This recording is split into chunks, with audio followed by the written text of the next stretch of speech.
syukur kita panjatkan kehadirat Allah SWT karena pada pagi hari ini kita dapat berkumpul dalam keadaan sehat walafiat. Terima kasih kami sampaikan atas kerjasama dan kehadiran Bapak Ibu Guru semua. Pada pagi hari ini kita akan membahas refleksi program pengembangan kompetensi guru, observasi praktik kinerja. Target perilaku yang akan kita pelajari yaitu kepala sekolah memandu refleksi mendalam termasuk membicarakan kesulitan dalam pengembangan kompetensi guru. Jadi yang kita bahas di sini adalah kesulitan dalam pengembangan kompetensi guru. Nah, apa itu pengembangan kompetensi guru? Program pengembangan kompetensi guru adalah salah satu upaya dalam meningkatkan kualitas guru demi tercapainya pembelajaran yang berpusat pada peserta didik. Kemudian, apa itu refleksi kompetensi? Refleksi kompetensi adalah bentuk pengenalan diri berupa asesmen yang bertujuan untuk merefleksikan dan mengukur kompetensi pendidik sebagai dasar perencanaan pengembangan diri yang berdampak pada pembelajaran yang berpusat pada peserta didik. Nah, di sini seperti yang sudah panjenengan ketahui, kompetensi guru yang perlu dikembangkan itu ada 4: pedagogik, profesional, kepribadian, dan sosial. Pada kompetensi pedagogik itu guru perlu mengembangkan strategi pembelajaran. Nah, pembelajaran yang efektif, mengelola kelas yang baik, dan memotivasi siswa. Pada kompetensi profesional itu guru perlu menguasai materi dan mengembangkan materi dengan kreatif, melakukan pengembangan diri dan lain sebagainya. Kemudian pada kompetensi kepribadian itu guru harus mencerminkan kepribadian yang arif, berwibawa, berakhlak mulia, serta menjadi teladan yang baik bagi peserta didik. Nah, di sini kepribadian, jadi guru itu merupakan teladan. Jadi apa yang mereka lihat, apa yang mereka ketahui itu bisa menjadi teladan bagi anak didik. Kemudian pada kompetensi sosial itu kemampuan untuk berkomunikasi dan bergaul dengan tenaga kependidikan, dengan peserta didik maupun orang tua peserta didik dan masyarakat sekitar. Jadi ada 4 kompetensi sebagai pendidik. Kemudian pentingnya kegiatan refleksi. Nah, pengembangan kompetensi guru itu merupakan hal yang sangat penting dalam meningkatkan kualitas pendidikan. Program pengembangan kompetensi guru yang efektif dapat membantu guru dalam meningkatkan pengetahuan, keterampilan, dan sikap profesional mereka. Melalui refleksi itu juga kita dapat memahami kebutuhan dan kendala apa saja yang dihadapi dan dalam mengembangkan kompetensi kita. Tujuan kegiatan refleksi ini yang pertama, memahami kelebihan dan kekurangan kompetensi guru di satuan pendidikan. Yang kedua, mendapatkan rekomendasi belajar yang relevan dengan kompetensi sehingga waktu dan tenaga yang dikeluarkan untuk lebih belajar efektif dan efisien. Ketiga, menentukan program yang tepat dalam pengembangan kompetensi guru. Dan yang terakhir, meningkatkan rapor pendidikan satuan pendidikan. Nah, di yang terakhir inilah kita sebagai pendidik di satuan pendidikan itu perlu mengetahui rapor pendidikan yang kita miliki. Nah, jadi kalau ada yang kurang kita perlu meningkatkannya. Nah, di sini situasi yang dihadapi oleh satuan pendidikan kita SDN Karangrejo 1, hasil rapor pendidikannya kita pada nilai yang rendah. Kita ada pada kemampuan numerasi murid dan kemampuan literasi murid. Dalam kemampuan numerasi kita sudah mengalami peningkatan dari tahun 2023. Tetapi pada literasi, nah itu turun. Jadi yang perlu ditingkatkan ada 2, kemampuan kemampuan numerasi dan kemampuan literasi. Jadi itu nanti yang perlu kita kembangkan, kompetensi apa dari dua itu, numerasi dan literasi. Jadi pengembangannya bagaimana agar nilai di rapot pendidikan kita bisa meningkat, terutama untuk dua kemampuan numerasi dan kemampuan literasi. Untuk yang lainnya sudah cukup baik ya. Berikutnya, langkah-langkah praktis dalam melaksanakan refleksi yang mendalam.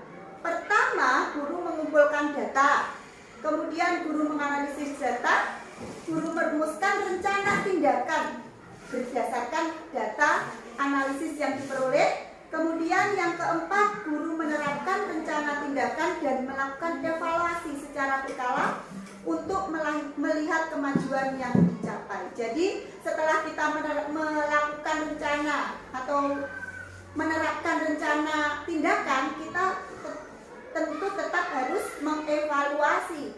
Jadi agar kemajuan itu bisa kita lihat. Nah, mungkin dalam mengetahui rapot pendidikan kita yang kurang itu tadi, mungkin pengembangan kompetensi guru apa saja yang bisa kita lakukan. Mau kemauan Bapak Ibu kira-kira yang bisa kita lakukan untuk mengembangkan kompetensi guru guna meningkatkan rapot pendidikan maupun meningkatkan kualitas pembelajaran di SD kita? Melakukan KKG. Mengikuti KKG. Terus. Napa malih Bapak? Mengikuti webinar atau workshop. Mengikuti webinar atau workshop. Napa malih kita? Melalui tombel. Melalui komunitas belajar. Mengikuti komunitas belajar maupun kombel, ada banyak nih Bapak Ibu. Yang pertama tadi mengikuti KKG. KKG itu bisa di baik kecamatan maupun kabupaten seperti MGMP gitu nggih. Kalau di SD kita melakukan kegiatan KKG. Kemudian tadi mengikuti webinar maupun workshop Pak Rudi nggih. Kemudian Pak Andi komunitas belajar sekolah. Itu bisa intra, antar. Nah, di sekolah itu intra dalam sekolah. Kombel antar itu bisa melalui KKG kecamatan. Kemudian yang biasa panjenengan lakukan membuka Merdeka Belajar itu ada belajar mandiri melalui PMM. Nah, itu wajib ya. Kemudian yang sedang dilakukan Uniken Pak Andi, nah, program PG ya, maupun guru penggerak. Monggo berikutnya yang muda-muda ikut guru penggerak. Kemudian yang terakhir yang telah kita lakukan, coaching atau supervisi akademik. Nah, yang terakhir supervisi akademik yang telah kita lakukan itu juga merupakan tindakan yang upaya untuk meningkatkan kualitas pembelajaran. Jadi di sini supervisi itu bukan untuk bukan untuk menakuti, bukan untuk mencari kekurangan, tetapi untuk memperbaiki, untuk berefleksi. Sebagai guru yang baik kita harus mau berefleksi, menerima saran maupun masukan dari rekan sejawat maupun teman maupun atasan. Itu sebagai pendidik kita harus bisa menerima itu. Gunanya untuk apa? Untuk meningkatkan kualitas pembelajaran. Betul ya Bapak Ibu, jadi jangan dianggap menakutkan. Kemudian di sini saya memiliki pertanyaan refleksi, nanti bisa panjenengan tuliskan di angket. Nah, apa kesulitan dan tantangan yang Anda hadapi? Yang pertama dulu ya Bapak Ibu, dalam melaksanakan pembelajaran. Kira-kira kesulitan yang panjenengan hadapi dalam melaksanakan pembelajaran. Monggo pendidikan terserah.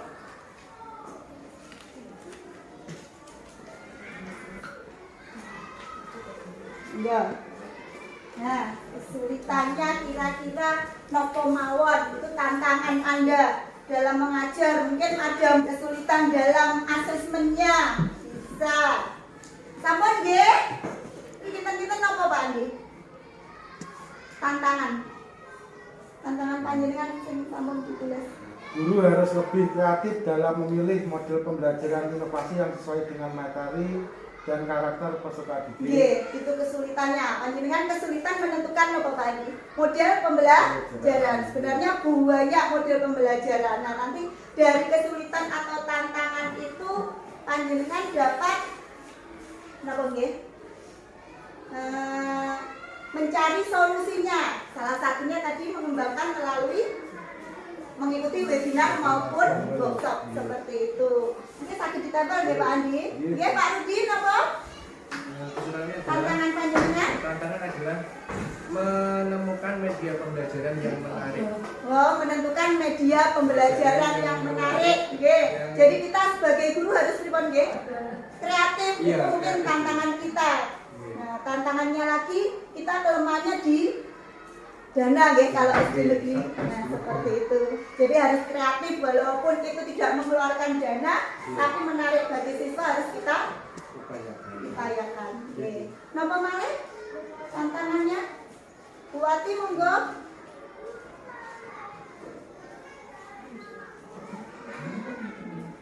Mengubah pola pikir guru tentang pentingnya pengembangan kompetensi guru. Nggih. Jadi kita harus mau berkembang untuk mengubah pola pikir. Kita harus apa ya? Mau bergerak. Nah, jangan berada di zona nyaman mau belajar. Seperti itu, nggih. Nah, tantangan dihadapi tadi Pak Andi, guru harus lebih kreatif memilih model pembelajaran. Kemudian Pak Rudi mengubah pola pikir. Kemudian Bu Wati tadi apa? Mengubah pola pikir. Kemudian Pak Rudi Media pembelajaran. membuat media pembelajaran yang menarik. Ini sambil dipasang, monggo dipasang Pak Andi. Tantangan ya.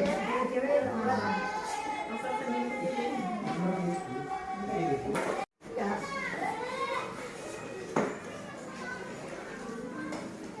Ampun deh, terima kasih Bapak Ibu. Itu dari tantangannya. Nah, tadi membuat media pembelajaran yang menarik, guru harus kreatif. Nah, upaya untuk menghadapi yang tantangan tersebut kinten-kinten apa mawon? Melaksanakan diskusi. Melaksanakan diskusi, nggih, napa malih? Memilih program. Memilih program, nggih, ya sesuai kompetensi, nggih. Memberikan pemahaman. Nggih, demikian memberikan pemahaman. Jadi ada banyak, nggih. Nggih. Jadi upaya yang dilakukan yang pertama melaksanakan diskusi dengan rekan sejawat. Jadi menerima masukan maupun kritikan, saran. Nah, kemudian memberikan pemahaman kepada guru tentang pentingnya pengembangan kompetensi. Tadi mengubah pola pikir itu tadi. Kemudian yang ketiga, memilih program sesuai dengan pengembangan kompetensi. Jadi mencari program yang perlu dikembangkan, seumpama literasi. Jadi kita membuat apa ya kira-kira pojok baca, nopo budaya program membaca setengah jam sebelum pembelajaran, itu kan sakit ya. Kemudian melakukan refleksi setiap minggu. Jadi panjenengan mencatat, jadi hari ini saya kurang apa, hari ini kurang apa. Nah, dari kekurangan itu nanti kita dapat mengupayakan perbaikannya. Seperti itu. Nanti sakit ditempel nggih. Dan monggo.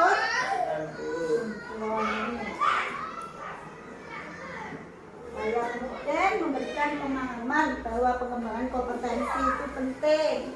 Pak Andi apa upayanya Pak Andi, Pun? Berdiskusi dengan teman sejawat ya Pak Andi. Nah, kita lek wonten larene nakal, nah diskusi kalian ini kami maksudnya berapa nih? Terima kasih. Oke, jadi upaya yang kita lakukan ada banyak ya.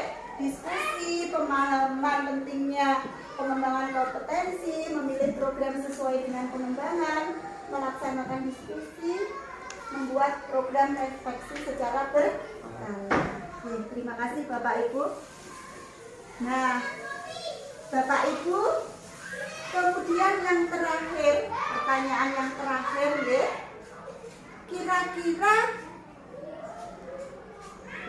pengalaman Anda dalam mengikuti mengikuti program pengembangan kompetensi. Kita kan sudah toh?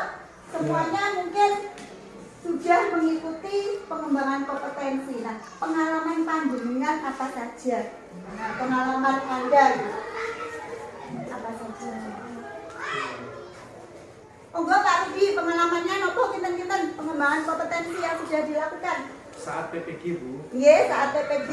PPG itu sangat menyenangkan karena Iya. belajar tentang hal baru. Iya. Karena dari awal dulu kan mulainya dari kurikulum K13 kemudian berpindah ke kurikulum Merdeka. Iya. Jadi banyak ilmu yang didapat, banyak pengalaman Iya. sharing tentang masalah-masalah dan solusi dengan teman-teman di seluruh Oke, akhirnya dapat napa? Akhirnya dapat pengalaman. Oke, pengalaman itu diterapkan nggih Iya. nggih ke anak didik, akhirnya pembelajaran lebih menyenangkan, Iya. berpihak pada murid, nggih. Iya. Seperti itu. Monggo yang lainnya napa mawon kinten-kinten. Kemudian pengalamannya napa kinten-kinten? Pengembangan kompetensi yang sudah dilakukan. Ya kalau mengikuti kompetensi kita menambah pengetahuan untuk pembelajaran yang baru, Nggih. bisa menerapkan kepada anak-anak, mungkin bagaimana caranya agar anak-anak tertarik mengikuti Pembelajaran nggih, mengikuti kombel nggih Bu, Iya. ya seperti itu nggih. Nah, Bapak Ibu nanti pengalamannya sakit ditulis ya, banyak pengalaman dari panjenengan. Jadi marilah bersama-sama kita belajar bersama-sama, jadi berefleksi bersama-sama. Jadi di sini saya juga belajar, panjenengan juga belajar bagaimana meningkatkan kualitas pendidikan, meningkatkan kualitas dan meningkatkan rapot pendidikan yang ada di SDN Karangrejo 1. Semoga kedepannya SDN kita semakin lebih baik lagi. Saya kira cukup sekian refleksi pengembangan kompetensi yang bisa saya sampaikan. Mohon maaf apabila ada kesalahan. Wabillahi taufiq wal hidayah. Assalamualaikum warahmatullahi wabarakatuh. Waalaikumsalam warahmatullahi wabarakatuh. Nanti dipun pasang nggih pengalamannya nggih.